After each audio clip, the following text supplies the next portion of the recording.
के लोकसभा चुनाव से पहले यूपी में चुनावी मौसम अभी से गर्माने लगा है।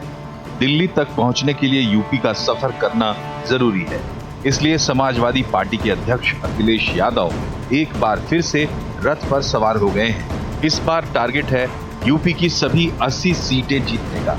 इसके लिए उन्होंने नया नारा भी दे दिया है, 80 हराओ भाजपा हटाओ। जनता इस बार इनका सफाया करेगी। इनका अहंकार समाजवादी पार्टी के यूथ तोड़ेंगे और सभी भारतीय जनता पार्टी को हराना चाहते हैं और इसलिए भी हटाना चाहते हैं कि भारतीय जनता पार्टी ने देश को धोखा दिया। बीजेपी ने भी लोकसभा चुनाव के लिए मेगा प्लान तैयार कर लिया है। बीजेपी यूपी की सभी 80 सीटें जीतने का ऐलान कर चुकी है। इसके लिए बीजेपी ने पूरे राज्य में महाजनसंपर्क अभियान छेड़ रखा है। बीजेपी का कहना है कि 2024 में समाजवादी पार्टी की सीटों पर भी कमल खिलेगा। उत्तर प्रदेश से अभी 2022 में 400 सीटें जीत करके हमारी सरकार हटा रहे थे, तो वो 2014 से जीत रहे हैं, लेकिन जनता उनको हरा रही है। 2024 में आप विश्वास रखिएगा, जहां सपा बची भी है वहां भी कमल खिलेगा। लोकसभा चुनाव से पहले विपक्षी एकता की कवायद भी चल रही है, जिसका असली टेस्ट यूपी में ही होना है। यूपी में सपा, बसपा, कांग्रेस और आरएलडी 4 मुख्य विपक्षी पार्टियां हैं। 2014 में सपा और बसपा ने अकेले चुनाव लड़ा था, जबकि कांग्रेस का महान दल और आरएलडी के साथ गठबंधन था। 2019 में अखिलेश, मायावती और जयंत चौधरी ने मिलकर महागठबंधन बनाया था, जो बीजेपी के सामने फेल हो गया।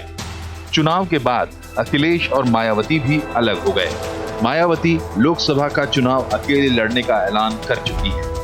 अखिलेश यादव विपक्षी एकता की कवायद में साथ तो दिख रहे हैं, लेकिन कांग्रेस से दूरी बनाए हुए हैं। वो चाहते हैं कि जो दल जिस राज्य में मजबूत है, वो वहां आगे रहकर बीजेपी से मुकाबला करे। वो यूपी में अपने साथियों को साथ लेकर चलने की बात कह रहे हैं। जो बीजेपी को हराने के लिए काम कर रहे हैं वो हमारे साथी हैं। जो बीजेपी को हराएंगे वो हमारे सब साथी हैं। कोई भी हो, हम अपना समीकरण बनाएंगे और जो हमारे साथ पहले से हैं दल, उन्हीं को साथ लेकर चलेंगे। सवाल ये है कि अखिलेश का 80 सीटें जीतने का लक्ष्य सच्चाई के कितने करीब है। लोकसभा चुनाव में यूपी में विपक्षी पार्टियां अलग अलग लड़कर या मोदी योगी की जोड़ी को टक्कर दे पाएंगी। अखिलेश की कांग्रेस से बेरुखी क्या विपक्षी एकता में रोड़ा बनेगी? क्या कांग्रेस अपने दम पर कुछ कमाल कर पाएगी? और इन सब के बीच छोटी पार्टियां किसके साथ जाएंगी?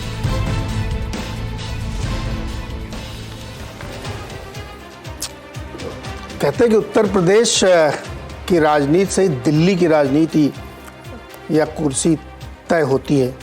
स्वाभाविक है, 80 लोकसभा की सीटें हैं, तो इसलिए दावा भी बनता है और हर पार्टी को ये अधिकार है कि वो अपना दावा करे। लेकिन उस दावे के पीछे मंतव्य क्या है, मकसद क्या है, ये बहुत ही कॉन्टेक्स्ट में होना चाहिए। ये होता है।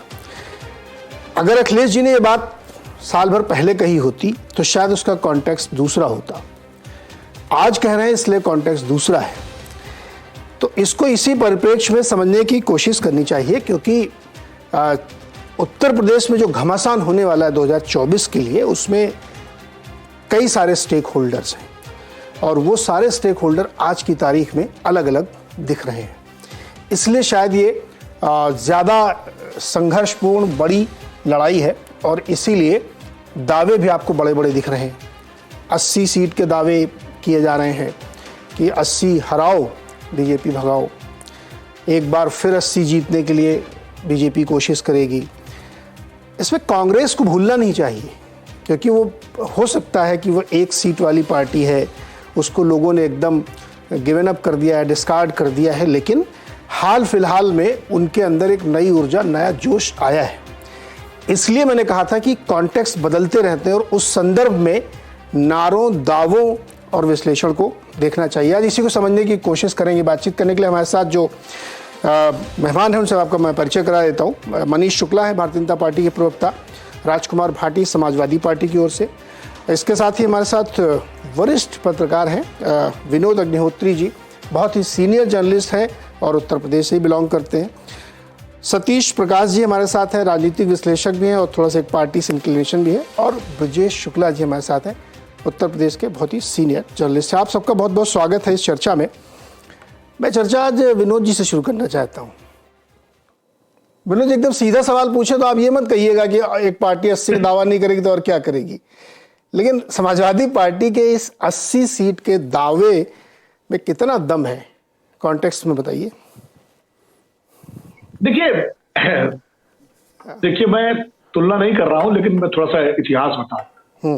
ऐसा नहीं कि उत्तर प्रदेश में कभी इस तरह के नतीजे नहीं आए हैं।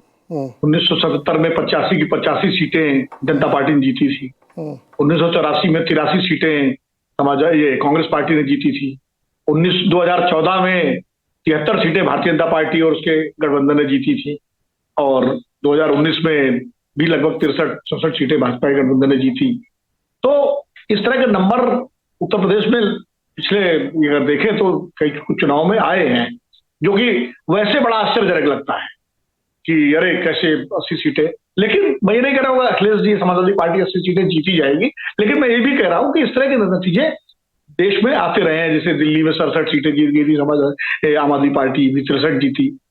देखिए ऐसा है कि अखिलेश जी ने ये कहा कि हम 80 सीटें जीतेंगे। अब वो 80 सीटें अकेले जीतेंगे या गठबंधन जो बनेगा उसके साथ मिलकर जीतेंगे, ये उन्होंने स्पष्ट नहीं कहा। अब बन रहा है क्या? और इसका जो संदर्भ है वो 23 जून को जो बैठक हो रही है पटना में विपक्षी दलों की एकता की, उसका संदर्भ है।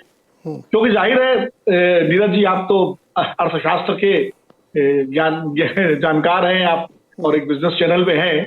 जब कोई सामान अपना आदमी बेचता है बाजार में तो उसकी कीमत पहले बहुत लंबी बताता है।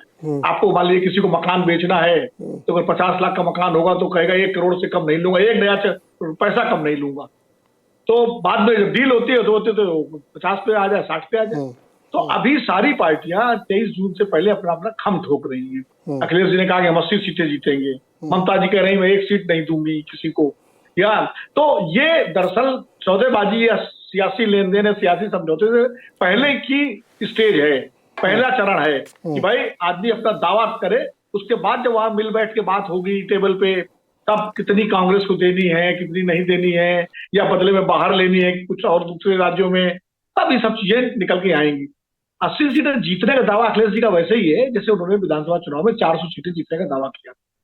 और मैं तब भी कहता था, अब भी कह रहा हूं कि अपने कार्यकर्ताओं का मनोबल बढ़ाने के लिए पार्टियों के बड़े नेता, शीर्ष नेता इस तरह के दावे करते हैं। जी विनोद जी छोटे छोटे जवाब रखेंगे। आपके बाद में 2 सवाल हैं। एक तो ये कि हमने एक पीपीटी प्रेजेंटेशन बनाया 23 जून के लिए। अखिलेश जी ने ऐसा पीपीटी प्रेजेंटेशन बनाया कि 80 सीटें हम लड़ेंगे, हमारा ये दावा है। हमने अभी देखिए 111 और सहयोगियों के साथ मिलकर 125 जीती थी, और मैं आपको एक भी सीट नहीं दूंगा, या आपको एक आध कहीं लेनी है अमेठी रैली तो आप सोच लीजिएगा। ये वो है, या जैसे कि आपने हमको बताया कि बिजनेस के लैंग्वेज में है, तो लेकिन रियल वैल्यूएशन तो आपको भी पता होगा क्या है ये? तो देखिए ये 23 के लिए पेशबंदी है, पेशबंदी भी है। और दूसरा हमारे राजकुमार भाटी जैसे जो समाजवादी पार्टी के कर्मठ प्रतिबद्ध कार्यकर्ता और नेता लोग हैं, उनका भी हौसला बढ़ाना है कि भाई देखो 80 का लक्ष्य रखोगे तब ज्यादा से ज्यादा सीटें निकाल पाओगे। तो ये भी एक रणनीति का हिस्सा है। तो नेता इस तरह के लक्ष्य देते हैं, बड़े लक्ष्य। पहले अमित शाह जी देते थे भाई 300 पार, उन्होंने पाया भी उस लक्ष्य को उत्तर प्रदेश में 2017 में। तो लेकिन अखिलेश जी ने भी अब उसको शुरू कर दिया कि लक्ष्य बड़ा रखो। अब बड़ा लक्ष्य अगर रखेंगे तो जाहिर है, मान लीजिए आप 50% का मार्जिन भी देंगे तो भी 40 सीटें पर तो दावा करेंगे, जीतेंगे कितनी अलग बात है। तो मुझे लगता है ये इस तरह की रणनीति है। एक तरफ पेशबंदी 23 जून की बैठक से पहले की, और दूसरा जो है अपने कार्यकर्ताओं को संदेश कि भाई निकलो घर से, मैदान में लगो। चूंकि अखिलेश जी भी अब दौरे कर रहे हैं, जनता के बीच जाओ, हमें 80 सीटें जीतनी है, एक लक्ष्य बता देना। 50% में मान जाएंगी अखिलेश जी? अभी भाटी से पूछो। 50% में मान चुके हैं, मायावती के साथ तो मान ही चुके 50% पे। मैं 50% कांग्रेस की बात नहीं कर रहा हूँ। मैं कह रहा हूँ अगर 80 का दावा है तो 50% अगर हम लोग मार्जिन दे कि भाई 50% तो जीत, वो मैं कह रहा हूँ। नहीं, वो उसमें भी सर स्टार लगा हुआ है, कंडीशनल सप्लाई। कैसे? मतलब जैसे 4 दल वहां सर हैं, आप कांग्रेस साथ मिलकर लड़ेंगे, नहीं लड़ेंगे, बसपा को नहीं रखेंगे, केवल आरएलडी के साथ लड़ेंगे। मतलब कंडीशन अप्लाई वाला मामला है यूपी में, इतना खुला खेल थोड़ी है। राष्ट्रीय लोकदल के साथ तो उनका गठबंधन है। हाँ। अब कांग्रेस और बसपा के साथ एक बार करके देख चुके हैं अब इस बार बसपा आएगी, अभी तो बसपा 23 तारीख की बैठक में नहीं जा रही, कोई नहीं जा रहा है, तो बसपा को तो अभी थोड़ी देर आप किनारे ही रखें। कांग्रेस के साथ उनका क्या एडजस्टमेंट होगा, ये देखना महत्वपूर्ण होगा। जी भाटी जी, अब आपके पास आता हूं, क्योंकि इसका नेचुरल जवाब आप ही देंगे। ये जो नारा है, आपको पूरा अधिकार है इसमें, इस नारे पे मेरी कोई आपत्ति नहीं, नारा तो सबको देना ही चाहिए, 80 पार, 300 पार, 500 पार। ये नारे के पीछे की स्ट्रेटजी क्या, मैं वो समझना चाह रहा हूं। नहीं, देखिए, पहली बात तो हम 80 सीट गंभीरता से तैयारी है हमारी, 80 सीटों पे पूरी टीम, कार्यकर्ता, बूथ लेवल तक प्रशिक्षण शिविर चल रहे हैं। मैं समझता हूँ इस बात से सब सहमत होंगे कि 80 सीटों पर हमारी गंभीर तैयारी है। दूसरे, हमारी कोशिश होगी कि हम 80 सीटें जीतें, इस बात से भी सभी सहमत होंगे, किसी को आपत्ति नहीं होगी, कोशिश तो कोई भी कर सकता है। अब तीसरे दावे पे आप प्रश्न उठा सकते हैं, वो आपको अधिकार है। विनोद जी ने बहुत गंभीरतापूर्वक और बहुत सही विश्लेषण किया, लेकिन हमारा पूरा प्रयास होगा कि हम 80 सीटें जीतें। इसमें जो हमारे मनोबल की बात है, भाटी जी, छोटी छोटी चीजें जो क्लियर कर दीजिए। हम से जवाब करें तो हम मतलब सपा, समाजवादी पार्टी। हाँ ठीक, समाजवादी पार्टी की 80 सीटों पर तैयारी है। ओके। समाजवादी पार्टी 80 की 80 सीट जीतने के लिए लड़ेगी। लेकिन मैं एक बात ये कहना चाहता हूं कि जो अभी विनोद जी 2019 की बात कर रहे थे, या आपने शायद कहा कि बीएसपी को हमने आधी सीटें दी, 2019 और 2024 की समाजवादी पार्टी में बहुत भारी अंतर, अगर कोई गंभीरता से आप विश्लेषण करें या जमीनी रिपोर्टिंग करवाएं अपने रिपोर्टर्स से, तो आपको खुद देखने को मिलेगा। तब से समाजवादी पार्टी बहुत आगे बढ़ी है, हर क्षेत्र में, कार्यकर्ता के तौर पर, कार्यकर्ताओं के प्रशिक्षण के तौर पर, बूथ कमेटियों के तौर पर, विचारधारा के तौर पर, मुद्दों के तौर पर और अपने एजेंडा के तौर पर। इसलिए समाजवादी पार्टी के इस दावे को हवा में न लिया जाए, इसे केवल हवा ही ना माना जाए। आप ये कह रहे हैं। दूसरी बात जो हमारे राष्ट्र, किसी का साथ आपको चाहिए नहीं? जी नहीं चाहिए ना? नहीं, ये मैंने बिल्कुल ना मैंने कहा ना हमारे नेता ने कहा। आप माननीय अखिलेश यादव जी का बयान देखेंगे तो उनका दिल बहुत बड़ा है, उन्होंने अपना कितने मतलब अभी गठबंधन का क्या, खुल के बताइए ना, फिर मिलके लड़ेंगे। मैंने इसलिए दोबारा पूछा था हमसे मतलब, तो आपने कहा ना समाजवादी पार्टी। भाटी साहब मुस्कुराइए मत, देखिए ये यहाँ आप बच के नहीं आ सकते, खुल के बताइए। कांग्रेस इस प्लान में, स्ट्रेटजी में शामिल है कि नहीं? लगता है कि हाँ,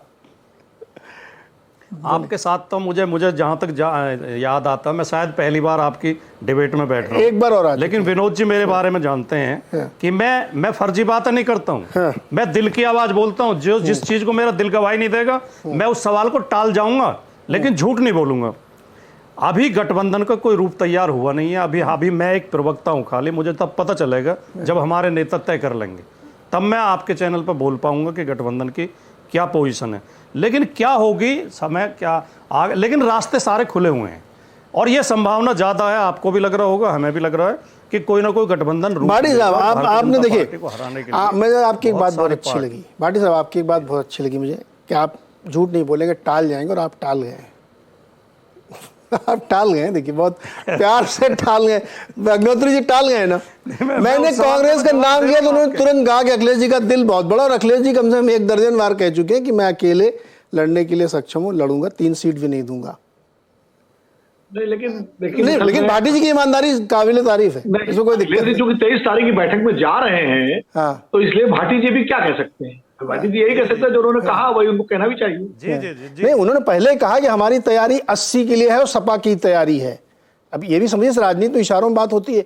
अब इसमें ये पूछ लीजिए कि राष्ट्रीय लोकदल को 1 सीट देंगे नहीं देंगे, वो तो इनके साथ हैं। बताइए भाटी जी, आप बताइए, इसीलिए मैं तो पूछ रहा हूँ कि खुल के बताइए, तो बता नहीं रहे खुल के। रालोद को देंगे कुछ नहीं, एक से भी ज्यादा देंगे, 1 से ज्यादा कुछ दे देंगे, 1 से भी ज्यादा देंगे। लोकदल हमारा स्वाभाविक मित्र है, गठबंधन में है, लोकदल हमारे साथ हैं। दोनों नेता बार बार कह रहे हैं हम गठबंधन में लड़ेंगे, और उन्हें जो सीटें दी जाएंगी वो तो नेता ही तय करेंगे, दोनों हमारे अध्यक्ष तय करेंगे। लेकिन 1 से ज्यादा देंगे, जो आप कह रहे हैं 1 सीट देंगे, 1 नहीं, ज्यादा सीट देंगे, वो तो पहले से। जी। लोकदल अभी क्या हुआ, बीच में एक विधानसभा जो थी ना, जो बड़ी पारंपरिक सीट थी लोकदल की, लेकिन वो सपा ने लड़ी थी और हार गए, खतौली। हाँ उसमें बड़ा थोड़ा सा मनमुटाव टाइप का हो गया था, लेकिन खैर वो उनका अपना आपसी मसला है। नहीं, खतौली तो जीते हैं हम, राम नहीं, दूसरी वाली सर, खतौली नहीं, जिसमें आपके टिकट पे वो लड़ गए थे, रालोद के टिकट पे आप लोग लड़े थे, उनकी जो पारंपरिक सीट थी जो हार गए थे। एनीवे, सतीश प्रकाश जी, आपके लिए कोई सीट नहीं बच रही है? नहीं मतलब ये मैं समझा नहीं आपके सवाल को। मेरा सवाल ये है कि देखिए, अब ये इसको मैं ऐसे पूछूं तो आपको, अगर ये तो सब पार्टी दावा करती है, मैंने पहले उसमें एक राइटर लगाया कि 80 का दावा तो सबको करना है, लेकिन एक प्रैक्टिकलिटी होती है ना, इसीलिए मैंने आप लोगों से सवाल शुरू किया, विनोद जी से शुरू किया। जो ग्राउंड रियलिटी है उसमें क्या आपका दावा है वहां पे कुछ कि नहीं है?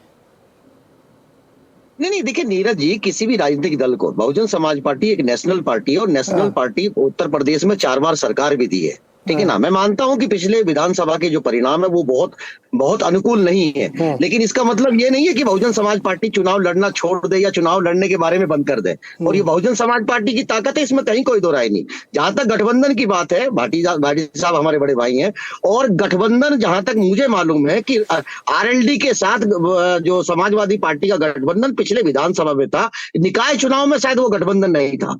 मुझे नहीं लगता कि किसी सीट के ऊपर जो है जैन साहब के कोई कैंडिडेट लड़े हो। जिस आप परंपरागत सीट की बात कर रहे थे, वो बागपत में कहीं ना कहीं चेयरमैन की सीट को लेकर के कुछ विवाद भी रहा। मुझे इससे कोई मतलब नहीं है। देखिए मेरा कहना यह है कि आखिर देखिए इस बात के ऊपर हम चर्चा करेंगे कि पिछले विधानसभा चुनाव में भी आखिर बीजेपी उत्तर प्रदेश का जो चुनाव का जो सेटअप है वो अपने अनुकूल ढाल रही है, नहीं ढाल रही है। इस बात को भी उत्तर प्रदेश की जनता जानना चाहती है, ये तमाम लोग जानना चाहते हैं कि आखिर बीजेपी ऐसे क्या हालात पैदा करना चाहती है कि वो समाजवादी पार्टी की बातों को लेकर के या अखिलेश जी के बयान को लेकर के इतना गंभीरता के साथ लेती है। कहीं ना कहीं बीजेपी का इसके पीछे एक बहुत बड़ा लॉजिक है। सतीश जी, उत्तर प्रदेश की बीजेपी के लिए मनीष शुक्ला जी से मैं पूछूंगा, मैं पूछ रहा हूँ बसपा की क्या स्ट्रेटजी है? नहीं, आप सुनिए ना, देखिए सुनिए स्ट्रेटेजी सिर्फ एक पार्टी की नहीं होती। बीजेपी इस बात के लिए आमतौर पर कुख्यात है कि वो राजनीति भी अपने हिसाब से तय करती है, वो विपक्ष भी अपने हिसाब से तय करती है। सारे दल ऐसा करते हैं। बाकायदा वोटर्स को ये नहीं बताते कि आप मुझको वोट दीजिए, अगर आप मुझे वोट नहीं देना चाहते तो ये फला पार्टी आप इसको वोट दीजिए। यही गुजरात के चुनाव में भी हुआ है। वहां कहीं ना कहीं कांग्रेस को लेकर के जिस तरह से आम आदमी पार्टी को लेकर आई है, अब अगले चुनाव में, चूंकि पिछले विधानसभा में चुनाव में बीजेपी ने एक माहौल बनाया कि मेरा चुनाव अगर किसी से है तो वो समाजवादी पार्टी के साथ है। उसने बहुजन समाज पार्टी को वो इसलिए इग्नोर करना चाहती है कि अगर बीजेपी गलती से भी ये इंडिकेट करेगी कि मेरा चुनाव बहुजन समाज पार्टी के पास साथ है, तो ये रियलिटी है, ये सच्चाई है कि बहुजन समाज पार्टी ही एक ऐसी पार्टी है कि जो बीजेपी को कहीं ना कहीं उत्तर प्रदेश की सत्ता से अलग कर सकती है। उसका अपना एक वोट बैंक है, उसका एक अपना सिस्टम है। बाकी जब वोट बैंक उसके साथ आकर के जुड़ेगा जनमानस के मुद्दों पर, क्योंकि आप ये देखेंगे कि बीजेपी क्या चाहती है। पिछले 3-4 चुनाव से क्या हुआ आपका? आप तो बड़े बड़े दावे कर रहे हो, बिल्कुल ये वैसे ही दावा जैसे अभी सपा वाले करने के 80 जीतेंगे, आप भी वैसे दावा करो कि बीजेपी कोई पदस्थ कर सकती है, अपदस्थ तो बसपा करेगी। क्या हुआ अभी विधानसभा में आपका और लोकसभा उससे पहले? देखिए आप कभी कोई परखना की थी? इसी उत्तर प्रदेश की राजनीति में बीजेपी 15 साल तक कहीं ना कहीं अलग थलग रही है। आज बीजेपी 2 बार से सत्ता में है ना, तो आप ये नहीं, राजनीति में ये नहीं कह सकते कि आज अगर आपने इतनी सीटें जीती हैं तो कल भी आप इतनी जीतेंगे। ऐसे बहुत सारे स्टेट है कि जहां आप एक बार जीतते हैं दूसरी बार हार जाते हैं, तो ऐसा कोई गणित नहीं है। लेकिन मैं एक बात, भाटी जी ने कहा है कि अब बहुत बदल गया है, पहले वाली सपा अब नहीं रह गई, समय बहुत बदल गया। देखिए आपका जवाब भाटी जी ने दिया पहले। नहीं, आप मेरी बात को सुनिए नीरज जी, इस बात को मैं बड़ा गंभीरता के साथ आपके चैनल के ऊपर कह रहा हूं कि बीजेपी उत्तर प्रदेश की राजनीति को भटकाना चाहती है। अरे बीजेपी ने भी कुछ किया ही नहीं, भटकाना वो चाहती। भाई एक मिनट रुकिए सतीश प्रकाश जी, आप डिबेट को भटका रहे हैं। बयान समाजवादी पार्टी का एक्टिवेशन वहां पे हो रहा है, बीजेपी ने भी कुछ कहा भी नहीं, तो अपने खाली जिला सम्मेलन और टिफिन वार्ता कर रहे हैं, अब भटका हो रहे हैं, चर्चा कर रहे हैं ना। देखिए आज हम अखिलेश जी के इस बयान के ऊपर चर्चा कर रहे हैं। अगर ये बहुजन समाज पार्टी अगर इस बात का दावा करती तो आप चर्चा ना करते। इस चर्चा के नहीं, मैं करता, कारण है कि मैं करता क्योंकि मायावती जी ने अभी वो मध्य प्रदेश वाले घटना पे कहा ना कि अब सब लोग सॉफ्ट हिंदुत्व कर रहे हैं, माला कंठी पहन रहे हैं, गोकर्णनाथ और नेमान्या में सारण में जा रहे हैं सब लोग, वो एक अलग डिबेट है। सॉफ्ट हिंदुत्व वाली वो अलग है, उस पर मायावती जी ने बोला है। मैं तो ये पूछ रहा हूँ कि आपकी यूपी पोजीशनिंग क्या है? निश्चित रूप से भारत की राजनीति को भटकाया जा रहा है, हिंदू और मुसलमान के नाम पर भटकाया जा रहा है।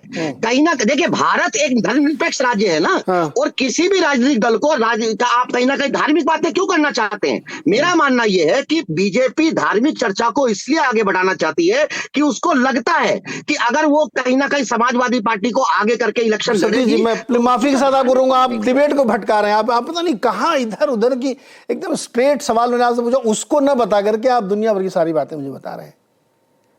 अब अभी थोड़ी देर रुकिए सर, मैं आता हूं। विनोद जी कुछ टिप्पणी करना चाहते हैं आपके ऊपर? विनोद जी छोटी सी टिप्पणी। सतीश जी कह रहे हैं कि भारत धर्मनिरपेक्ष राज्य है और ये धार्मिक आयोजनों पार्टियां जो जा रही हैं वो ठीक नहीं है। हाँ, तो अरे भाई, पिछले विधानसभा चुनाव में सतीश मिश्रा जी अयोध्या में जाकर के कितने क्विंटल दूध चढ़ाया था उन्होंने सरयू में जाकर। अरे कितने ब्राह्मण सम्मेलन किए थे सतीश जी, भूल गए? सतीश जी आप मतलब सतीश जी ना, मतलब ये बात तो कोई बोल ही नहीं सकता। परशुराम सम्मेलन, बड़ी मूर्ति लगाएंगे कांस की, ब्राह्मण सम्मेलन करेंगे, मिश्रिख में जाएंगे, 1 किलो गुड़िया पहनेंगे, ये सब कौन कर रहा है? पार्टियां कर रही ना, इसमें कौन बोल सकता है? सुनिए, देखिए वाजपेयी जी, एक बात को देखिए, सुनिए, राजनीति में सारे काम अच्छे नहीं किए जा सकते। कुछ अगर जिन कामों को करने से अगर आपको वोट नहीं मिल रहा ना, तो बुरे काम करना पड़ेगा। बसपा बुरे काम करेगी क्या? नहीं, रुको सतीश जी, रुको। मनीष शुक्ला जी के पास चलता हूँ मैं। सतीश जी रुको ना, थोड़ा जो सत्ताधारी दल है वहां के, उनको तो मैं तीसरे चौथे नंबर पर जा रहा हूँ। मनीष शुक्ला जी, आपके यहाँ भी कार्यक्रम शुरू हो गए, जिला स्तर पर रैलियां, टिफिन डिस्कशंस, ये सारे कुछ हो रहे हैं। आपका भी दावा है कि 80/80 इस बार का टारगेट लेके चल रहे हैं। है माहौल, ये बड़े जोर शोर दमखम से लगे हुए सपा वाले। देखिए नीरज जी, आज आपने डिबेट आमंत्रित की अखिलेश यादव के एक ट्वीट पर, और डिबेट आप लोग उनके ट्वीट पे जो उन्होंने कहा उस पर डिबेट आप कर ही नहीं रहे हैं। अखिलेश यादव ने दावा ही नहीं किया कि 80 सीट जीतेंगे, वो तो कह रहे हैं कि 80 हराओ, भाजपा हटाओ। हाँ जी, तो मैंने तो शुरू में नारा मैंने बताया, बातों से, नकारात्मक राजनीति से सकारात्मक परिणाम नहीं आया करते हैं। अखिलेश जी ने जीतने की तो बात ही नहीं की, क्योंकि उनको ये संज्ञान है विषय कि उत्तर प्रदेश में उत्तर प्रदेश की जनता अब फिर से दंगा प्रदेश नहीं चाहती, अपराधी प्रदेश नहीं चाहती, और ऐसा प्रदेश नहीं चाहती जहां निवेशक ना आए, जहां सड़क बिजली पानी के हाल बुरे हों। इसलिए वो हराने की बात कर रहे हैं, अपने जीतने का दावा ही नहीं किया। भारतीय जनता पार्टी तो कह रही है कि हम 80 में 80 जीतेंगे, और इसलिए जीतेंगे कि 9 वर्षों की जो केंद्र की सरकार, 6 वर्षों की जो प्रदेश की सरकार, उसने एक सर्वस्पर्शी और सर्वव्यापी सरकार चलाई है, और समाज के अंतिम छोर पर खड़े व्यक्ति तक हमने योजनाओं का लाभ पहुंचाया है। इस आधार पे हमारा ये दावा है। हाँ, 30 मई से हमने अपना चुनाव अभियान भी शुरू किया है। हम अपना जो हमारी केंद्र और प्रदेश की सरकार की जो उपलब्धियां हैं उसको जनता तक पहुंचे, इसके लिए बूथ स्तर पर, विधानसभा स्तर पर, लोकसभा स्तर पर और जिला स्तर पर हम कार्यक्रम आयोजित कर रहे हैं, जिसमें भारतीय जनता पार्टी के प्रदेश के नेता, संगठन के नेता और केंद्र सरकार के मंत्री और केंद्र सरकार के भी जो पदाधिकारी हैं, केंद्रीय जो पदाधिकारी हैं, वो भी आ रहे हैं, उस कार्यक्रमों में शिरकत कर रहे हैं। तो सबसे बड़ी बात यही है कि जब व्यक्ति नकारात्मक बातें करता हो तो उसी और उसकी जो बॉडी लैंग्वेज होती है उससे स्पष्ट होता है कि आखिर उसके मन में क्या चल रहा है। तो 80 हराओ से 80 जिताओ पे डिबेट क्यों जा रही है? अखिलेश जी ने तो अपना तीर धनुष रख दिया है, बाण रख के वो ये तैयार हो गए हैं कि भाई हम अब जीत नहीं सकते, हराने में लगो। तो ठीक है, जनता तय करेगी। कोई तो जीतेगा ना। हराने का मतलब यहाँ पे संदर्भ ये है कि भाजपा की 80 सीटों को हरा लो तो उनको, तो जब कोई ना कोई तो जीतेगा ना, ये नहीं जीते कोई और जीतेगा। मैंने तो पूछा तो कह रहे नहीं हम ही जीतेंगे। नहीं नीरज जी, बड़ी आश्चर्यजनक विषय है कि उन्होंने तो ट्वीट किया, जो अरे बयान भी दिया, ट्वीट नहीं किया। ट्वीट उनको करना था, कर डाला उन्होंने। पाटिल जी इसमें कोई जवाब देंगे आप? उनके जो प्रवक्ता बैठे हैं जी, नहीं मैं भाटी से आपके उसमें पूछना चाहता हूँ, नकारात्मक राजनीति कह रहे हैं बीजेपी वाले। मैं देना चाहूंगा जवाब जो मनीष जी कह रहे हैं। मनीष जी ऐसी बात कह रहे हैं कि हम कहें कि कमरे में बहुत समय दिया आपने, अंधेरा खत्म। दोबारा आ रहा हूँ सर आपके पास, मनीष जी आ रहा हूँ। हाँ, छोटा सा क्विक कमेंट बोल लो आप। मैं ये कहना चाहता हूं कि मनीष जी तो ऐसा बात को घुमा रहे हैं कि हमने कहा कि किसी कमरे में उजाला कर दो, या हमने कहा इस कमरे का अंधेरा खत्म कर दो, तो अर्थ तो एक ही है। अब वो क्या उजाला करने की तो बात ही नहीं की, अंधेरा खत्म करने की बात की है। अंधेरा तो तभी खत्म होगा जब उजाला होगा। तो 80 तो आप जब ही तो हारोगे जब हम जीतेंगे। 80 हराना कह लो या 80 जीतना कह लो, अर्थ तो दोनों का एक ही है। कंप्लीट कर लीजिए अपना। आपका सफाया होना। और अब हम क्या कह रहे हैं, अब तो आरएसएस को भी विश्वास नहीं रहा। ऑर्गेनाइजर खुद लिख रहा है कि मोदी मैजिक नहीं चलेगा 2024 के चुनाव में। ये तो ऑर्गेनाइजर की राय है कि मोदी मैजिक नहीं चलेगा। जी मनीष जी, मनीष जी आत्मचिंतन करना चाहिए। मनीष जी को बोलने दीजिए। हाँ देखिए नीरज जी, अखिलेश यादव के ट्वीट आए घंटों हो गए थे, आपने डिबेट में आधा समय बिता दिया था, इसके बावजूद समाजवादी पार्टी के प्रवक्ता यह साहस नहीं कर पा रहे थे कहने का। आपने जब बड़ा कुरेदा, बड़ा साहस धराया तो वो कहने लगे नहीं, अंधेरा और उजाले का वो उत्तर दे रहे थे। देखिए उत्तर प्रदेश में आज उजाला है, यही मैं कहना चाह रहा था। और उजाला 19 मार्च 2017 के बाद आया। जब दिल्ली से कोई सड़क मार्ग से, हवाई मार्ग से, किसी मार्ग से जाता था तो जैसे ही अंधेरा शुरू होता था 19 मार्च 2017 के पहले, तो लोग कहा करते थे कि अब उत्तर प्रदेश की सीमा शुरू हो गई।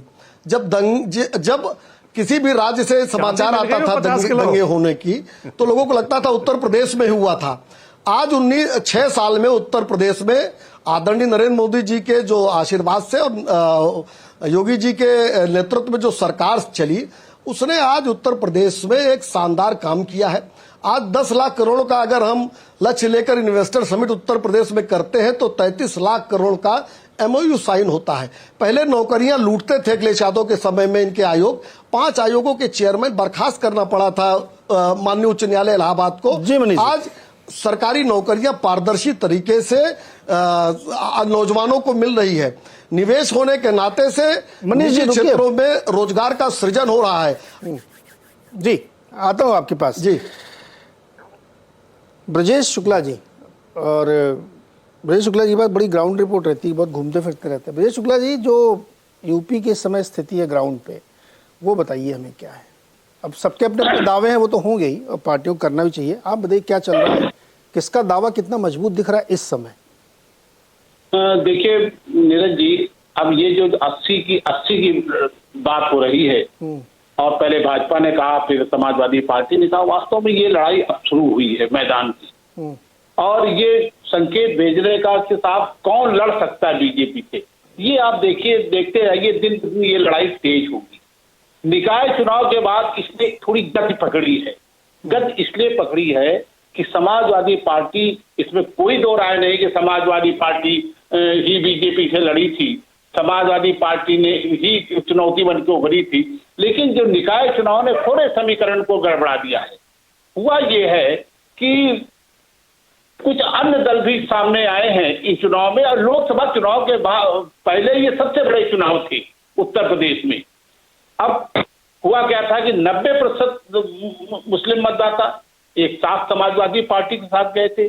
जिन मुस्लिम बहुल क्षेत्रों में 90% तक मतदान हुआ था, बहुत मजबूती से हुआ था। जब इसके बावजूद नहीं हारी, तो एक अभियान चल रहा है भी बच्चों द्वारा, विशेष तो बहुजन समाज पार्टी के साहब ये नहीं हरा सकते हैं, साहब हम ही हरा सकते हैं, दलित और मुस्लिम एक हो जाए। हुआ क्या, इस चुनाव में आप सहारनपुर देख लीजिए, सारा मुस्लिम बसपा के साथ चला गया। मुरादाबाद में सारा मुस्लिम कांग्रेस के साथ चला गया।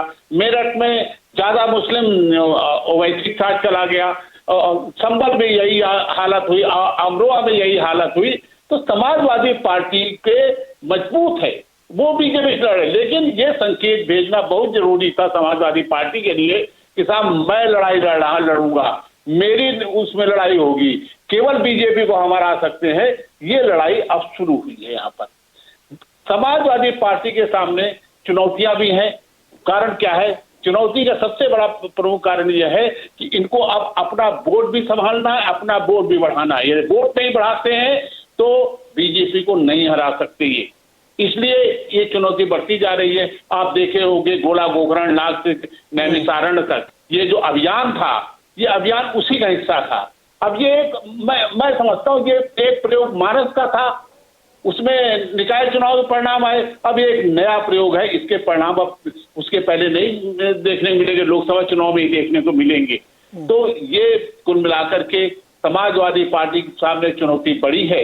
और अखिलेश यादव वास्तव में इस समय काफी प्रयास भी कर रहे हैं, जा भी रहे हैं, और जहां तक अब लोग दावा कर रहे हैं कि साहब बहुत बड़ा गठबंधन हो जाएगा, लेकिन मैं नीरज जी आज आपको बताए दे रहा हूं, समाजवादी पार्टी अपने कुछ क्षेत्रीय दलों के साथ मजबूती से लड़ेगी। मुझे नहीं लगता उत्तर प्रदेश में जब गठबंधन हो जाए तब आप मुझे बुलाइएगा। गठबंधन कोई नहीं, समाजवादी पार्टी कुछ क्षेत्रीय दलों के साथ चुनाव लड़ने जा रही है, और मुझे इसके विस्तार की संभावना नहीं दिखती। कारण क्या है कि आप यदि और वोटों को देखिए विधानसभा में, तो आपको बहुत सीमित, मतलब कांग्रेस इस अम्ब्रेला में फिट नहीं बैठती अखिलेश जी के। नहीं, बसपा तो है ही नहीं। खैर मुझे नहीं लगता, मैं गलत हो सकता हूं, लेकिन यदि गलत होऊंगा तब भी आप मुझे नहीं, वो तो ठीक है। देखिए भविष्य में क्या होगा हमको किसी को नहीं पता, पार्टी जी को भी नहीं पता, हमको कहाँ पता होगा। भविष्य तो जब सामने आएगा तो हम लोग देखेंगे। आज की तारीख में आपको नहीं लगता? पार्टी अमेठी तक में चुनाव लड़ने की तैयारी कर रही है, अमेठी में चुनाव लड़ने की तैयारी कर रही है, तो मुझे लगता है कि उनकी तैयारी बड़ी मजबूती चल रही है। और जी अग्निहोत्री जी और भाटी जी, देखिए यही महत्वपूर्ण सवाल है। इसमें मनीष जी की पार्टी बीजेपी एक नेचुरल एडवांटेज में है। इसी को मैं कुरेद रहा था भाटी जी से। अग्निहोत्री जी, कांग्रेस को आप अलग रख रहे हैं, गठबंधन बन नहीं रहा, बीजेपी को नेचुरल फायदा है, क्यों नहीं उनको फायदा होगा? इतने 42% 50% वोट लेके बैठे हुए हैं, और ये सब लोग अलग अलग लड़ने की तैयारी कर रहे हैं। अभी जो चुनाव हुए थे मेयर वाले, आप लोग मुझे करेक्ट करिए अगर मेरी जानकारी सही नहीं हो, कि 2 जगहों पे भी कांग्रेस नंबर 2 पर थी मेयर वाले में, और 4-5 जगहों पे नंबर 3 पर थी, और बाकी नगर पालिका परिषद में तो बहुत जगहों पे वो जीते भी हैं। यानी दावा उन्होंने अपना अच्छा मजबूत कर लिया है। ये एक डर है नेचुरली समाजवादी पार्टी अखिलेश जी के मन में कि अगर हमने कांग्रेस को स्पेस दिया तो बीजेपी तो कोई नुकसान नहीं, नुकसान सिर्फ मेरा होगा। ये डर है क्या अग्निहोत्री जी? देखिए, उत्तर प्रदेश का मामला बड़ा पेचीदा है। गुड़ भरा हंसिया है, न निगलते बने न उगलते बने समाजवादी पार्टी और कांग्रेस के दोनों के लिए। क्या है कि कई बार जनता का दबाव भी नेताओं को कुछ फैसले लेने के मजबूर करता है। एक तरफ तो जो आप कह रहे हैं बिल्कुल सही कह रहे हैं, जिस तरह नगर निगम के चुनावों में, निकाय चुनाव में कांग्रेस पार्टी ने जो प्रदर्शन किया है उससे कांग्रेस पार्टी का दावा मजबूत होता है। दूसरी तरफ अखिलेश जी के सामने यह है कि कांग्रेस को स्पेस अगर देंगे तो सबसे पहले तो उनकी जमीन कांग्रेस खींचेगी, क्योंकि जाहिर है उत्तर प्रदेश में, बिहार में जो क्षेत्रीय पार्टियां हैं, समाजवादी पार्टी या राष्ट्रीय जनता दल, ये अगर उभरे हैं, या दिल्ली में आम आदमी पार्टी, तो कांग्रेस का ही वोट बैंक इनके साथ गया है। तो ये एक संकट है। लेकिन मुझे लगता है कि जैसे कर्नाटक के चुनाव के जो नतीजे आए उसके बाद जिस तरह से माइनॉरिटीज का मूड जो है वो कांग्रेस की तरफ जिस तरह जा रहा है, वो एक दबाव भी बन सकता है अखिलेश जी पर कि वो कांग्रेस को थोड़ा स्पेस दें ताकि माइनॉरिटी वोट का बंटवारा न हो। वरना अगर कांग्रेस सभी 80 सीटों पर लड़ी और अखिलेश जी लड़े सभी 80 सीटों पर और बीएसपी लड़ी, तो फिर माइनॉरिटी वोट का अगर बंटवारा हुआ तो निश्चित रूप से अच्छा, उसमें अखिलेश जी का भी। विनोद जी, मान लीजिए बंटवारा नहीं हुआ, जो आप कह रहे हैं कि स्पेस दे, बंटवारा ना हो, तो उससे सपा का लाभ क्या है? नहीं, बंटवारा अगर नहीं होगा, देखिए बंटवारा नहीं होगा तो चुनाव परिणामों पर असर पड़ेगा ना। भाई मान लीजिए हमने 30 सीट मांग ली कांग्रेस ने, हमने दे दी, ठीक है, 10 लोकदल को भी दे दी। 30 पे तो खैर 30 तो कांग्रेस, अरे उदाहरण के लिए मान लीजिए 9 में नहीं दी थी, और जिसमें समझौता टूटा था 2009 में। नहीं तो कांग्रेस, एक मिनट सर, एक मिनट हम आपके ही गड़ी से चलते हैं। अगर आप कांग्रेस को 30 नहीं दे रहे हैं, आप कह रहे हैं 10 देंगे, ठीक है, तो 80 में 10 आपने दिया, कांग्रेस का strike rate best case scenario में 50% हो सकता है, 5 जीतेंगे, तो मैं 80 लड़के 5 जीत सकता हूं। मेरा क्या फायदा मैं समाजवादी पार्टी का एहसान लूं? और समाजवादी पार्टी क्या फायदा कि मैं वैसे भी, मैं मान लो एक उदाहरण है खाली, आप 20-25 सीटें में को जीतने की संभावना दिख रही है, तो मैं चाहे उनके साथ लड़ूं चाहे अकेले लड़ूं। देखिए अगले 5 साल की राजनीति भी देखना है ना हमको, खाली ये थोड़ी मोदी जी को हराना इसलिए हम कुछ भी कर लेंगे, अपना घर लौटा लेंगे, यही तो डर है। वरना खुल के क्यों नहीं बोलने पार्टी? देखिए नहीं नीरज जी, 2 बातें हैं। हाँ, अगर केंद्र में भारतीय जनता पार्टी की सरकार 24 में फिर बन गई तो कांग्रेस कहां रहेगी, समाजवादी पार्टी कहां रहेगी, बीएसपी कहां रहेगी? कांग्रेस उत्तर प्रदेश में तभी कुछ बढ़ सकती है जब केंद्र में गैर भाजपा सरकार बने, जैसे 2009 में कांग्रेस बढ़ी थी, 21 + 1 22 एमपी जिता के लाई थी। ये कांग्रेस भी जानती है और अखिलेश जी भी जानते हैं कि जब तक केंद्र में गैर भाजपा सरकार नहीं बनेगी तब तक उत्तर प्रदेश में उनके लिए मुख्यमंत्री बनना मुश्किल है। 2027 में। तो ये मजबूरियां भी होती हैं जो एक दूसरे को, मजबूरी ही राजनीतिक दलों को गठबंधन के लिए एक दूसरे करीब लाती है। कोई खुशी से नहीं आता है, मजबूरियां लाती है, चाहे बीजेपी के साथ जाए, चाहे कांग्रेस के साथ जाए, या किसी पाले में जाए। अब आज चंद्रबाबू नायडू से बीजेपी बात कर रही, वही चंद्रबाबू नायडू जो 2019 में जो है भाजपा को हराते घूम रहे थे, आज आंध्र प्रदेश में दोनों बात कर रहे हैं।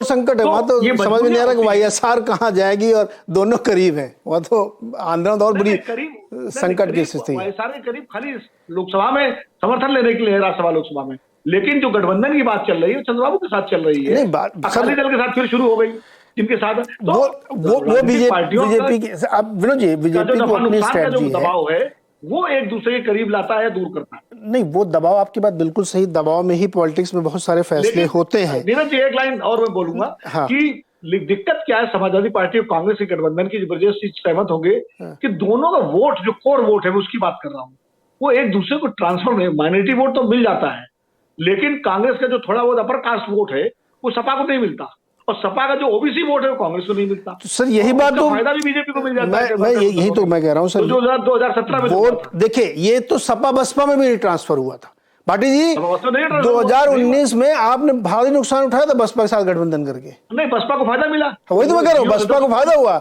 आपको कुछ फायदा नहीं हुआ।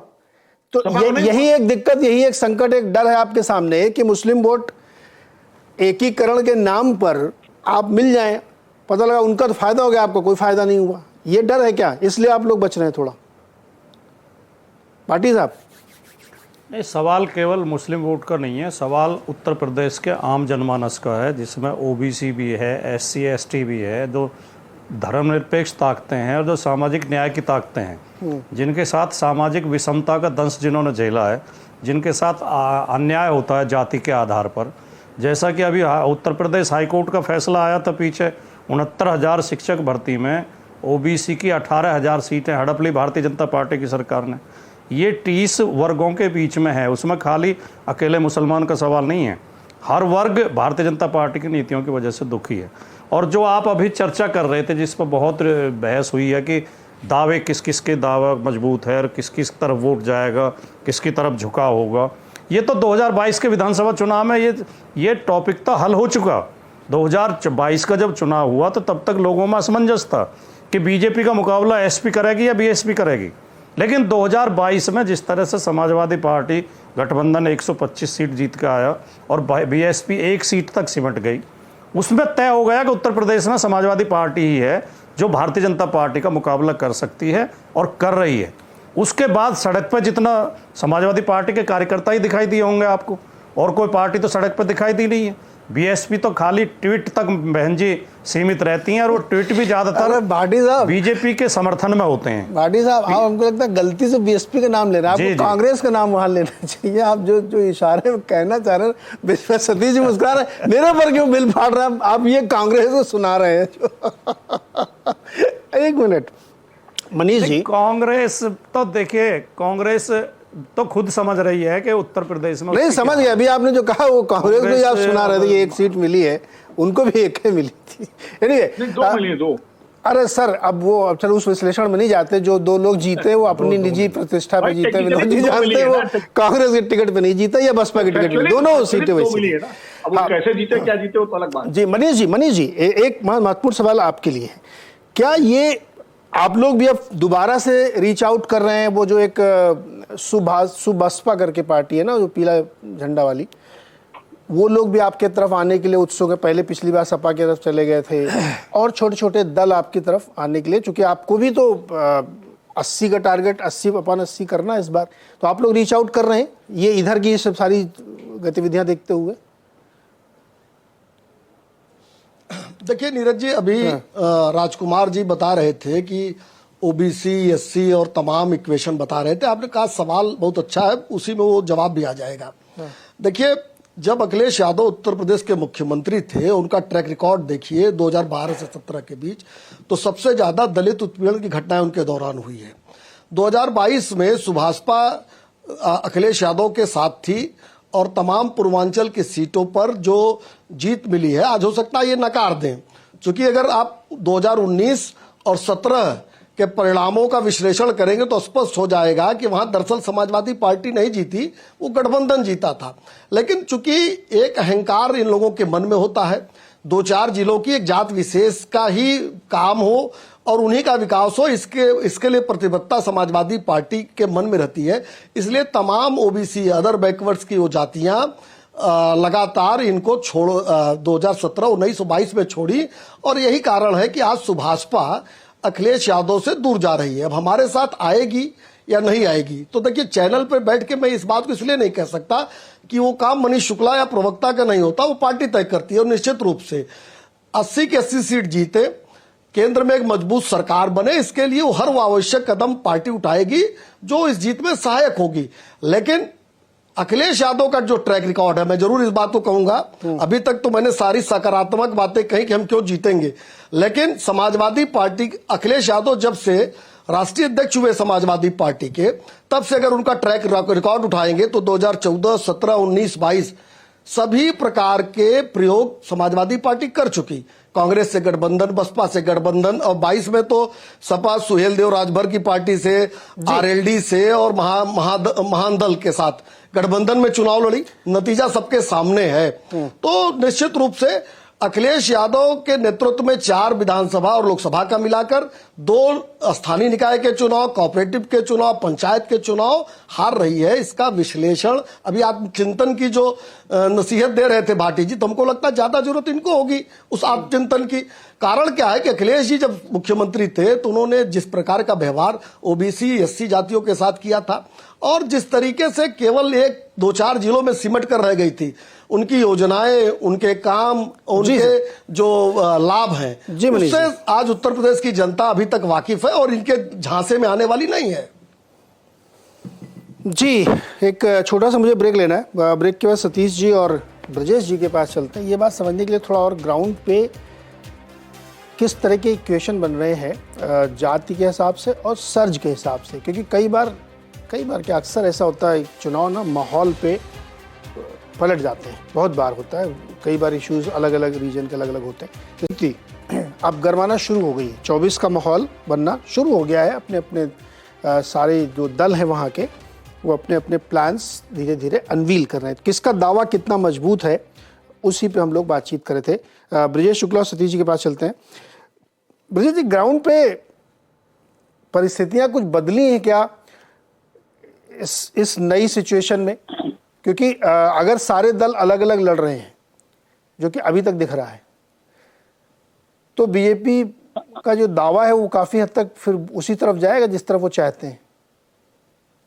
देखिए नीरज जी, जमीन में जो स्थितियां हैं वो बिल्कुल बहुत भारी बदलाव तो नहीं कह सकते हैं। एक बदलाव मुझे देखने को मिला, इसका कारण मैं तलाश रहा हूँ। जो दलित वोट है, विशेष रूप से मायावती का जो सजाती वोट है, वो जो बिखराव दिख रहा था मुझे 22 में, 19 में, वो बिखराव अब न हो करके वो एकत्रीकरण हुआ है, इकट्ठा हो रहा है। और मैंने इसके सवाल पूछे लोगों से, तो उनका कहना है कि साहब नहीं, इस बार बहन जी के लिए वो करेंगे और उनको अच्छे ढंग से चुनाव लड़वाना है। मैं उसका कारण अभी मैं तलाश रहा हूँ, लोगों तो और बात करूंगा। लेकिन मैं जहां भी गया वहां पर यही दिखा कि उनका वोट एकजुट हो रहा है, लेकिन अन्य वोटों में कोई वो नहीं है। जहां तक जो कांग्रेस का वो है, कांग्रेस मुस्लिम वोटों का रुझान कांग्रेस की तरफ है, लेकिन वो तभी होगा जब उसे अन्य वोट मिलेगा। उसकी कोई गुंजाइश अभी आप जमीन में नहीं देखेंगे, कोई गुंजाइश नहीं है। पिछड़ा सब कांग्रेस को अपनी पार्टी नहीं मानता, दलित कांग्रेस को अपनी पार्टी नहीं मानता, और सवर्ण आप जानते हैं कि वो बड़ी संख्या में बीजेपी के साथ जुड़े हुए हैं, तो उसमें कोई बदलाव नहीं है। अब यदि जो लोग ये कहते हैं कि साहब हम कांग्रेस को ही वोट देंगे, जो लोग आकलन करते हैं, नहीं, जो लड़का दिखेगा बीजेपी से उसकी तरफ वोट जाएगा। ये नहीं है कि साहब वो बहुत निष्ठाएं ऐसी पैदा हो गई हैं, ऐसा कोई परिवर्तन नहीं दिखा है। तो ये कुल मिलाकर के ये है। और जो समाजवादी पार्टी के साथ ये है, समाजवादी पार्टी चुनौती इसमें टिकी हुई है कि जो अन्य पिछड़ा वर्ग है, जो गैर यादव पिछड़ा वर्ग है, क्या इस बार 14 में नहीं टूटा, 17 में नहीं टूटा, 19 में नहीं टूटा, जो बीजेपी के लिए संजीवनी साबित होता रहा, क्या इसमें सेंध लगा पाएगी समाजवादी पार्टी? इसका आकलन आगे होगा, इसका समझना पड़ेगा। मुझे अभी तो नहीं दिख रहा है, लेकिन यदि समय के साथ बहुत चीजें बदलती हैं जी, बहुत परिवर्तन आता है, तो ये यदि परिवर्तन होगा तो आगे दिखेगा फिर इसका। तब समाजवादी पार्टी कहीं ज्यादा जो दावा कर रहे हैं उसके नजदीक जा सकती है या उसके इर्द गिर्द जा सकती है। बाकी फिलहाल तो जो जहां वोट था वो उसी जगह मजबूती से बना हुआ है। हाँ, एक्चुअली परिस्थितियों में, नैरेटिव्स में तो बहुत बदलाव हुआ है। बहुत सारे जगहों पे, लेखों में, संपादकीयों में, चैनल्स में, यूट्यूब चैनल्स में, नैरेटिव्स में तो बहुत बदलाव दिखता है, लेकिन ग्राउंड पे जो आपने विश्लेषण किया विजय जी, लगभग ऐसा ही है। सपा और कांग्रेस दोनों एक ही चीज़ पर आलंबित है कि ये हो जाए तो अपना काम बन जाए, कंडीशन सप्लाई वाला मामला है। लेकिन सतीश जी, बिल्कुल स्ट्रेट सवाल है सर, प्लीज़ आप इधर उधर मत घुमाइएगा। मायावती जी इतनी अनिच्छुक हैं, कभी कभार एक आध ट्वीट कर देती हैं, कभी कभार अब एक प्रेस कॉन्फ्रेंस भी उन्होंने की, प्रेस के सामने बात की। अब शुक्ला जी तो कह रहे हैं कि थोड़ा थोड़ा लौट रहा है आपका वोट है, फिर भी ऐसा लगता नहीं है कि बसपा एकदम सीरियसली चुनाव को अभी भी ले रही है। क्यों? या कोई जैसे आरोप लगता है कि एक एसेट है, क्या है जी? एक बात मैं बताऊंगा कि उत्तर प्रदेश में जब से बीजेपी आई, इसी उत्तर प्रदेश जन समाज पार्टी कार्यकर्ता, जो मजदूर होते हैं, जो रोज कमाते हैं और रोज खाते हैं, उनके ऊपर बाकायदा मुकदमे दर्ज हुए। तो क्या बहुजन समाज पार्टी अपने तमाम कार्यकर्ताओं को सड़क के ऊपर उतार करके बीजेपी के सामने मोहरा बना करके पेश कर दे? आप मुझे बताइए ना, आंदोलन किसने किया? दूसरी बात, पिछले नगर निगम का चुनाव अगर आप देखेंगे, मेयर के चुनाव को छोड़ करके बाकी जो स्थानीय कस्बों के चुनाव है, वहां आप देखेंगे कि बीजेपी से लड़ने वाली सिर्फ बहुजन समाज पार्टी है। और जहां तक मैं शुक्ला जी की एक बात से बड़ा बिल्कुल सहमत हूं कि उत्तर प्रदेश की राजनीति में मुस्लिम किसको वोट देगा, इस निकाय चुनाव में यह भी सिद्ध हो गया। और कहीं ना कहीं बीजेपी के लिए अब यह बात बड़ी कठिन होगी, क्योंकि बीजेपी कहीं ना कहीं मुस्लिम मतदाताओं को आगे करके उनका एक गठजोड़ दिखा करके लोगों के बीच में एक भय का माहौल क्रिएट करती है। अगर मुस्लिम वोट, अब इस मुस्लिम वोटों का जिसे बिखराव ही कहिए आप, मुझे ऐसा लगता है कि अगला उत्तर प्रदेश का चुनाव कहीं ना कहीं जनमानस के मुद्दों के ऊपर होगा। उत्तर प्रदेश की जनता मनीष जी से ये जाकर के पूछेगी कि अपराधियों को अपराधियों से मिटाने का जो मॉडल योगी सरकार दे रही है, जहां उत्तर प्रदेश कहीं ना पुलिस नजर नहीं आ रही, ये सवाल भी रहेगा। और इसी उत्तर प्रदेश के अंदर यहाँ जहां बहुत सारा पश्चिम उत्तर प्रदेश में बहुत सारे किसान रहते हैं, बहुत सारे जाट समाज के रहते हैं, उनकी बेटियों के साथ किस तरह का बिहेवियर हो रहा, एक आदमी जो है जिसके अंदर पॉक्सो का मुकदमा दर्ज है, वो किस तरीके से सड़कों के ऊपर खुलेआम घूम रहा है, उसकी भाषा क्या है आप। और देखिए इसी उत्तर प्रदेश के अंदर जो ओबीसी है, कहीं ना कहीं उसको ये विश्वास था, अभी तक ये विश्वास था, क्योंकि 2014 में योगी जी ने, मोदी जी की सरकार में जेटली जी ने ये कहा था कि जातीय जनगणना होगी, 100% होगी। लेकिन कहीं ना कहीं आज आप देखेंगे कि 21 आ गया, अभी तक भी सरकार जो है जातीय जनगणना को कराने से कहीं ना कहीं मुकर रही है।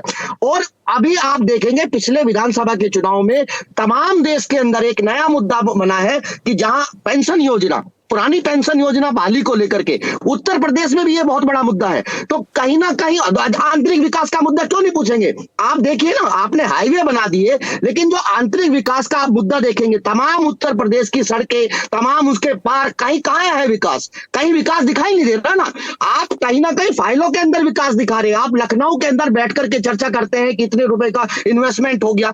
अरे आपने इतने एमओयू साइन किए ना, इन्वेस्टमेंट ये भी बताइए ना, उसको लगभग 6-7 महीने हो गए, गुजर गए, लेकिन अभी तक आपको ये नहीं आप बता पाए कि इतना आंकड़ा है, इतना सरकार के पास पैसा आया है, इतना इन्वेस्टमेंट आया। तो ये चीजें हैं। देखिए मेरा मानना ये है कि बीजेपी चाहे कितना भी कर ले, वो कहीं ना कहीं मुस्लिम मतदाताओं का भय दिखा करके अपने वोटर्स को इकट्ठा करना चाहती है, जनमानस के मुद्दों से भटकाना चाहती है।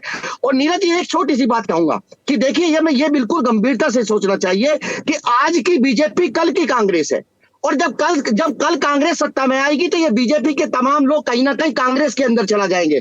सत्ता, इस देश का दुर्भाग्य है कि इस देश में सत्ता परिवर्तन होता है, इस देश में व्यवस्था परिवर्तन नहीं होता। जो पिछड़ा है, जो गरीब है, जो दलित है, उसके राइट्स कौन देगा? वो क्या सत्ता परिवर्तन? भाई साहब हेलो, एक मिनट, सतीश जी 4 बार मुख्यमंत्री रह चुकी हैं, क्यों नहीं व्यवस्था परिवर्तन कर दिया आपने? नहीं, कहाँ नहीं हुआ, आप बताइए ना क्या हुआ, बताइए ना।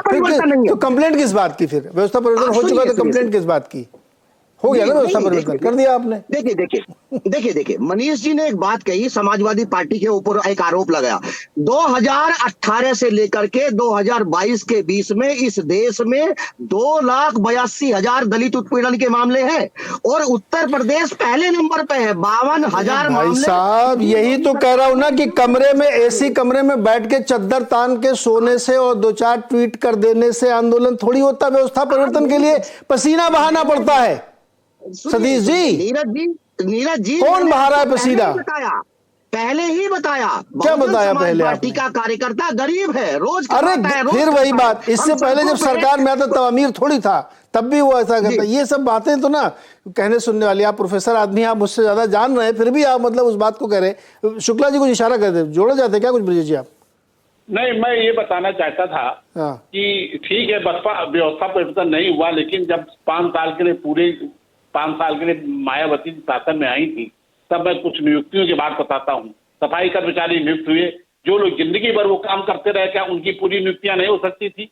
वो लोग जगह पा गए जो लोग पैसे वाले थे, जिनके पास धन था। तो इस तरह व्यवस्था परिवर्तन की बात आप नहीं करते। व्यवस्था परिवर्तन आपके लिए अवसर था, नहीं किया आपने, उसी का परिणाम हुआ कि 12 के बाद आप कोई पूछने वाला नहीं बचा। फिर सारी स्थितियां ये हुई है। मैं तो जमीन देखता रहा हूं, मैं बता रहा हूं स्थिति। नहीं देखिए, मैं शुक्ला जी आपके ऊपर सवाल नहीं उठा रहा हूँ। कोई ना कोई खामियां रही होगी ना, जब आप सत्ता में नहीं होते तो निश्चित रूप से कोई ना कोई खामियां रही होंगी। लेकिन आपको ये भी मैं आपको ये भी बताना चाहता हूँ कि इसी उत्तर प्रदेश सरकार में 2005 से लेकर के 2007 से लेकर के 2012 के बीच में 1,10,000 सफाई कर्मचारी भर्ती किए गए। इसी उत्तर प्रदेश के अंदर पहली बार भारत में 10,000 किलोमीटर गाँव के अंदर सड़कें बनी, RCC की सड़कें। कोई सोच सकता था? आप सोचिए, अरे सतीश जी सोचिए, आप कितना आप विकास का कार्यक्रम गिना रहे हैं, फिर भी चुनाव हार गए थे। इसलिए मैं कहता हूँ विकास से थोड़ी चुनाव कोई जीतता है। विकास से कोई चुनाव जीतता? आपने 10,000 किलोमीटर की सड़क बनवा दी, वोट दिया क्या आपने? चुनाव जीतने के लिए सर विनाशकारी बातें नहीं करेंगे बिल्कुल। अब फिर हद हो गई। अब विकास से भी नहीं जीत सकते, कैसे जीतेंगे? आप आंदोलन भी नहीं करेंगे, कैसे जीतेंगे? मैं तो वही जानना चाहता हूँ। आप सुनिए ना, मैं आंदोलन करने के लिए मना नहीं कर रहा हूँ। देखिए सुनिए, ये सवाल है ना सर, ये सवाल है। सवाल ये भी है, लोगों के ऊपर मुकदमे है ना, मुकदमे है ना सर। रोज कमाने खाने वाला आदमी जो जाकर के सड़क के ऊपर मुकदमा जाकर के करे, उसके ऊपर मुकदमा हो जाए, वो जेल में चला जाए, उसके बच्चे भूखे मरे, यही उत्तर प्रदेश में हुआ है ना। ये सामंतवादी सोच हुई है। और दूसरी बात, आप मुझे एक बात बताइए कि अगर सुनिए नहीं, अभी सुनने का टाइम नहीं है। लगभग जो लोगों ने मैं बहुत कड़े शब्द इस्तेमाल कर रहा हूँ, कोट अनकोट, जिन लोगों ने उन गरीब मजदूरों की ठेकेदारी ले रखी, वो क्या करते हैं? वो क्या कर रहे हैं पिछले 8-10 साल से? मुझे बताओ ना फिर आप। देखिए, सत्ता में मोदी जी है ना, सत्ता में मोदी जी। अरे जिनके पास वो ठेकेदारी है, सुनिए, जो दलितों के नेता बने घूमते, वो क्या कर रहे हैं? सुनिए, गरीब मजदूर के नेता बने, वो क्या कर रहे हैं? सो रहे हैं क्या वो? नहीं, मैं मेरे को नहीं सुनना है, ये आप बात को घुमा दे रहे हैं। सुनिए, हमने क्या किया ये बताता हूँ ना। हमने क्या किया? 1000 साल का जो दलित सोया हुआ था, जो बहुजन सोया, मैं बताऊं आपने क्या किया? सुनो ना, अरे सतीश जी, समय खत्म हो रहा है एकदम, तो शो खत्म करना। मैं बताता हूँ क्या किया आपने। आखिरी जब टर्म था मायावती जी का, तो उस समय 72,000 प्राइमरी स्कूल मास्टरों की भर्ती का उन्होंने गजट निकाला, एकदम चुनाव से ठीक पहले। उनको मालूम था भी ये लग जाएगा इसमें आचार संहिता, वो कुछ हो नहीं पाया। तो अब प्रक्रिया शुरू हो गई, अखिलेश जी ने रोक दी उसको आके। भाटी ध्यान दीजिएगा आप, अखिलेश जी ने आके उसको रोक दिया। मामला हाई कोर्ट में गया, फंसा रहा, चलता रहा, फंसा रहा, नहीं हुआ कुछ। सुप्रीम कोर्ट में गया, सुप्रीम कोर्ट, वहाँ से कुछ लोगों की भर्ती हुई थी, क्योंकि वो चूंकि मायावती जी के ज़माने के अपॉइंटमेंट का प्रोसेस था, तो अखिलेश जी क्यों करते? सुप्रीम कोर्ट से कुछ लोगों की भर्तियां हुई थी और अभी तक शायद वो मामले में कुछ लोगों का मुकदमा चल रहा है। तो इस तरह तो आप लोग काम करते हैं, फिर बताते हैं कि मैंने इनको नौकरी दी, उनको नौकरी दी। महाराज, मैं भी वहीं का रहने वाला हूँ, ये सब बहुत ग्राउंड रिपोर्ट मुझे भी पता है, तो इसलिए आप ये सब बड़ी बड़ी बातें मत करिए। सच्चाई ये है कि जो एजेंडा वहाँ सेट हो रहा है, उसमें अभी भी नेचुरल हैज किसका दिख रहा है, ये सब आप लोगों को मालूम। फिलहाल समय एकदम समाप्त हो गया है। एक चर्चा इस पर ही बनेगी विनोद जी एक दिन, कि ऑफर किसका बढ़िया है यूपी में, चुनाव तो उसी पे होगा। अभी ये कह रहे थे ना कि OPS और पता नहीं कौन कौन सी PS, तो सत्ताधारी दल का ले लो ओपीएस भाई, चुनाव जीतने के लिए अगर यही जरूरी है तो। इसलिए मैं कह रहा हूँ कि इस पर थोड़ी चर्चा होनी चाहिए। ब्रेक के बाद या अगले किसी दिन हम लोग इस पर और चर्चा करेंगे। आज के लिए फिलहाल इतना ही। बहुत बहुत